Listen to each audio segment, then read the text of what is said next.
ko Fatoumata Lamarana wiyete ko debbo hilɗo judo himo mari duuɓi 22 ɓuri duuɓi 9 gila fuɗɗi waɗugol ɗum himo tawa e rewɓe ɓurɓe kelɗude e Fuuta sabu kippu makko on naɓi desewal kanŋe hitande 2023 kawrital hakkunde duɗe leydi Guinée kono kanko hari ko ɓeyɗo himo hollude ko naaji moy ɗum.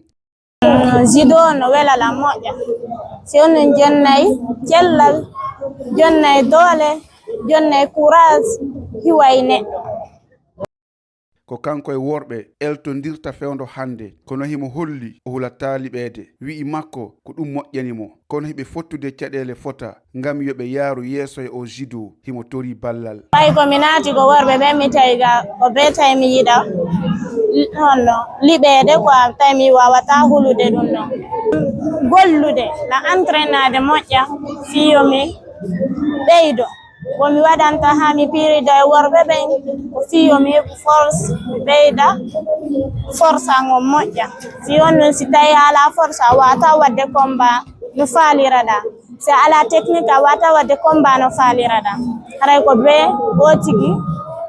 piride worɓe ɓen piride ɓurɗomo fiyo heɓu force oɗa on hara si o yehi o nangi yerujo makko hara mo wowtino force oɗa on hara ɗon o wawa e gollude normal. Wona honɗo waɗi ɗon heɓon wano teniji wano ko puaji wano ko min gollirta quoi nder ga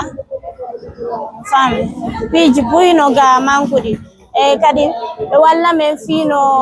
salon aransora moƴƴa ayi mo naati ga ara e poussiére no heewi min lootay ha moƴƴa kono min tawa min artoya min tawa poussiére on fof ƴawi e tapiji ɗin min ko ɗum ɗo waɗi miɗen faala ɗum ɗo kadi min yo salon aranso moƴƴa ɓe walla min fi salji ɗin moƴƴa par ce que si ɗum ɗon avance yeeso si salji ɗin moƴƴi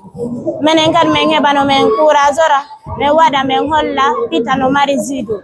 Fatoumata Lamarana hino rerɗani yaarugol yeeso e o judo o waɗa kawrite jane ha o towna dow darapo leydi Guinée.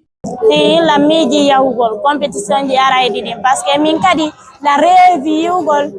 la yehi gagni hendi médaille la miiji gollugol pita ɗo ha eɓa force eɓa grade simi gagnike mi représenta la Guinée fof. Annitine wondema Fatoumata Lamarana ko ceinture orange jogiti ɗum ko martaba tataɓo e ngal coftal ɓalli judo.